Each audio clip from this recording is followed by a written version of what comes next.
دوستو، ہمارے دیش بھارت کے اتہاس میں جہاں ایک طرف بہت سارے بہادر، ہوشیار اور طاقتور حکمران گزرے ہیں، تو وہیں دوسری طرف بہت سارے بزدل، بے وقوف اور عیاش بادشاہ بھی گزرے ہیں۔ اور انہی بزدل اور عیاش بادشاہوں کی بے وقوفیوں کا ہی نتیجہ تھا کہ وقت وقت پر ہمارے دیش بھارت نے بہت بڑی بڑی مصیبتوں کا سامنا کیا تھا۔ دوستو، آج کی اس ویڈیو میں بھی ہم آپ کو بھارت کے اتہاس کے ایک ایسے ہی بے وقوف اور عیاش بادشاہ کے بارے میں بتانے والے ہیں کہ جس کی عیاشیوں کے بارے میں سن کر آپ لوگ ضرور حیران ہو جائیں گے۔ نہ صرف حیران ہوں گے بلکہ یہ سوچنے پر مجبور ہو جائیں گے کہ آخر کوئی بادشاہ اتنی عجیب اور گندی حرکتیں کیسے کر سکتا ہے۔ دوستو، یہ کہانی ہے ایک ایسے بادشاہ کی کہ جس نے ہمارے دیش بھارت میں عورتوں کا ایک ایسا شہر آباد کیا تھا کہ جس شہر میں آدمیوں کے جانے پر بھی پابندی تھی، یعنی اس پورے شہر میں صرف اور صرف عورتوں کو ہی آباد کیا گیا تھا،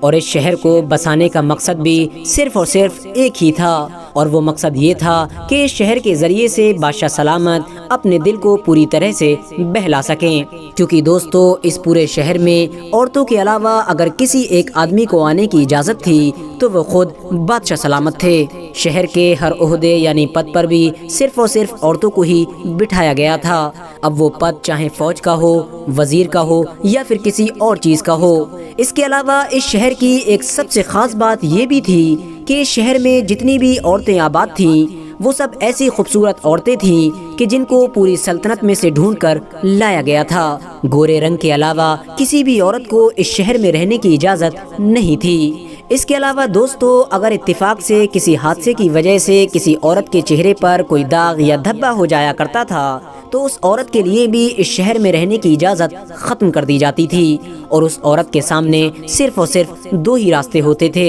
یا تو وہ عورت خودکشی کر لے یا پھر وہ چپکے سے اس شہر سے ہمیشہ ہمیشہ کے لیے بھاگ جائے، ورنہ اس کے ساتھ ایسا انجام کیا جاتا کہ جو دوسروں کے لیے بھی عبرتناک ہوتا۔ دوستو، اس عجیب شہر کو بسانے والا انسان کوئی اور نہیں بلکہ مالوا سلطنت کا وہ حکمران تھا کہ جس کو آج کے دور میں ناصر الدین شاہ کے نام سے جانا جاتا ہے۔ دوستو، اگر آپ لوگ مالوا سلطنت کے بارے میں نہیں جانتے ہیں تو میں آپ کو بتاتا چلوں کہ یہ ایک ایسی سلطنت تھی کہ جو 14ویں صدی کے آخر اور 15ویں صدی کے شروع میں قائم ہوئی تھی، اور یہ سلطنت ہمارے دیش بھارت کے اس علاقے پر قائم تھی کہ جہاں آج کے دور میں مدھیہ پردیش کا علاقہ موجود ہے، اور یہ سلطنت لگاتار اس وقت تک قائم رہی تھی کہ جب تک مغل بھارت دیش میں مضبوط نہیں ہو گئے تھے۔ دوستو، ناصر الدین شاہ نے مالوا سلطنت پر سن 1500 سے لے کر 1510 تک حکومت کی تھی، اور ان 10 سالوں میں اس نے عیاشیوں اور مستی بھرے کاموں کے علاوہ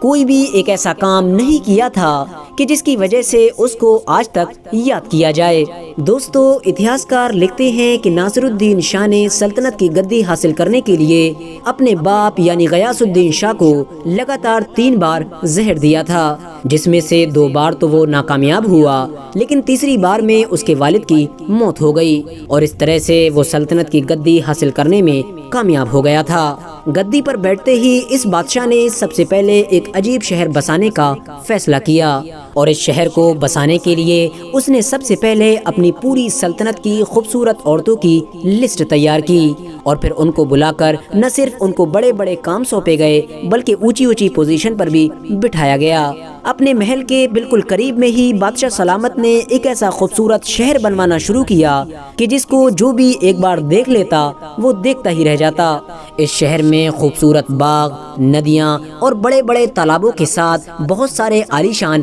محل بھی موجود تھے۔ اس شہر میں ساری شہزادیوں اور رانیوں کے محلوں کو سنہرے رنگ سے تیار کیا گیا تھا، جبکہ وزیر کی پوزیشن پر بیٹھنے والی عورتوں کے محلوں کو سلور یعنی چاندی کے کلر سے تیار کیا گیا تھا، اور ان سارے محلوں کو لال کلر سے تیار کیا گیا تھا کہ جن محلوں میں وہ عورتیں رہا کرتی تھیں کہ جن کا تعلق پولیس یا پھر فوج ڈپارٹمنٹ سے ہوا کرتا تھا۔ دوستو، ویسے تو بادشاہ نے اس شہر میں کچھ اسکول بھی بنوائے تھے، لیکن ان اسکولز کی خاص بات یہ تھی کہ ان میں لڑکیوں کو کوئی فائدہ مند تعلیم دیے جانے کی بجائے صرف اور صرف ڈانس اور موسیقی یعنی میوزک کو ہی سکھایا جاتا تھا۔ اس کے علاوہ اس شہر کی ایک خاص بات یہ بھی تھی کہ اس پورے شہر میں کہیں پر بھی مسجد، مندر یا پھر خانقاہ جیسی کوئی بھی چیز موجود نہیں ہوا کرتی تھی، دوستو رانی کا وہ محل کہ جس میں رانی کا دربار لگا کرتا تھا وہ پورا سنگ مرمر سے تیار کیا گیا تھا۔ اس محل کے اندر رانی کے تخت کے ساتھ ساتھ برابر ہی میں بادشاہ سلامت کے لیے بھی ایک تخت تیار کیا گیا تھا،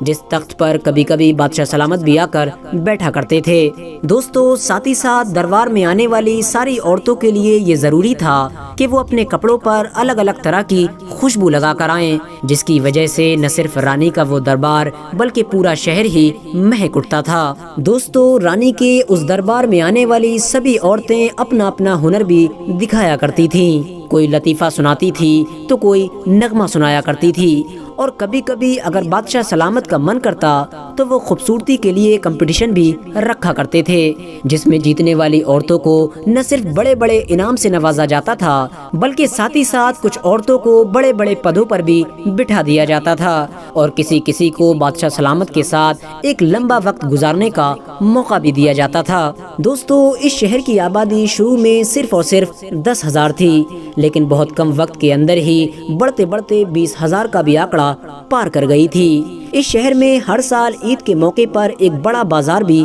لگا کرتا تھا، جس بازار کو مینا بازار کے نام سے جانا جاتا تھا۔ اس بازار کی سب سے خاص بات یہ تھی کہ اس بازار میں موجود سبھی دکانوں کو عورتیں ہی چلایا کرتی تھیں، اور یہ بازار لگاتار لگ بھگ 3 دنوں تک چلا کرتا تھا۔ ان 3 دنوں میں سے ایک دن بادشاہ سلامت خود بھی اس بازار میں ضرور گھوما کرتے تھے، اور دکانوں کے مال کے ساتھ ساتھ دکان پر بیٹھی ہوئی کئی ایسی عورتوں کو بھی خرید لیا کرتے تھے کہ جو ان کو پسند آیا کرتی تھیں۔ دوستو اس بادشاہ کی موت کی کہانی بھی بڑی عجیب ہے۔ اتہاسکار لکھتے ہیں کہ ایک بار شراب کے نشے میں اس بادشاہ کو گہرے تالاب میں کودنے کا من کیا۔ پاس میں کھڑے ہوئے لوگوں نے بہت منع کیا، لیکن بادشاہ کو کچھ سمجھ نہ آیا اور اس نے شراب کے نشے میں ہی پانی میں چھلانگ لگا دی۔ چھلانگ لگاتے ہی بادشاہ سلامت کے گوتے لگنا شروع ہو گئے، اور کچھ دیر کے اندر ہی ناک اور حلق کے ذریعے سے پانی بادشاہ سلامت کے پیٹ میں گھسنا شروع ہو گیا۔ پاس میں کھڑے ہوئے لوگوں نے جب بادشاہ سلامت کو پانی میں ڈوبتے ہوئے دیکھا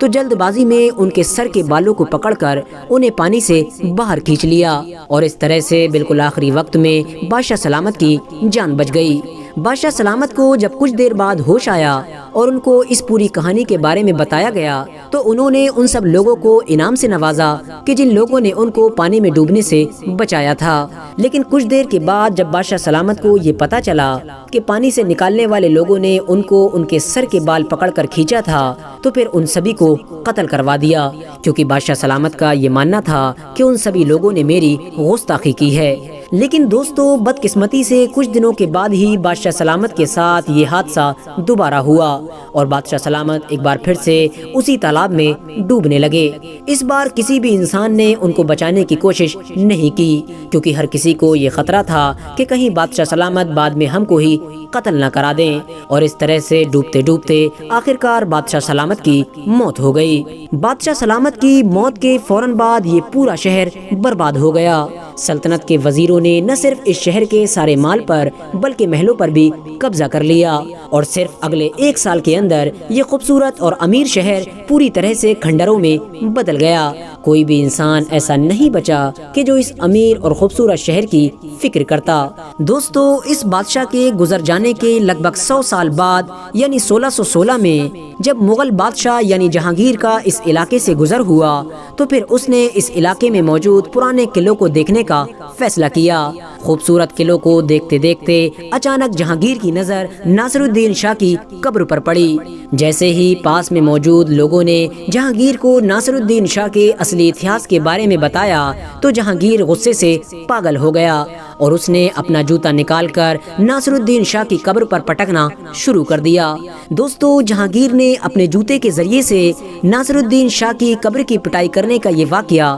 اپنی خود کی لکھی ہوئی کتاب یعنی تذکرہ جہانگیری میں بھی لکھا ہے، اور بالکل اسی طرح کا ہی ایک اور قصہ شیر شاہ سوری کے بارے میں بھی بتایا جاتا ہے۔ شیر شاہ سوری جب ایک بار اس علاقے سے نکلے تھے تو انہوں نے بھی اپنے سپاہیوں کو ناصر الدین شاہ کی قبر کو پیٹنے کا حکم دیا تھا، اور تمام لوگوں کو یہ نصیحت بھی کی تھی کہ کوئی بھی انسان دوبارہ اس علاقے سے ہرگز نہ گزرے۔ فی الحال دوستو آج کی اپنی ویڈیو کو ہم یہیں پر ختم کرتے ہیں۔ ویڈیو پسند آنے پر نہ صرف ویڈیو کو لائک کریں بلکہ اپنے فرینڈز کے ساتھ بھی ضرور شیئر کریں، اور اسی طرح کی نالجبل اور ہسٹوریکل ویڈیوز ہمیشہ دیکھنے کے لیے ہمارے اس چینل کو سبسکرائب کر کے ساتھ ہی میں بیل آئیکن کو بھی پریس کر دیں۔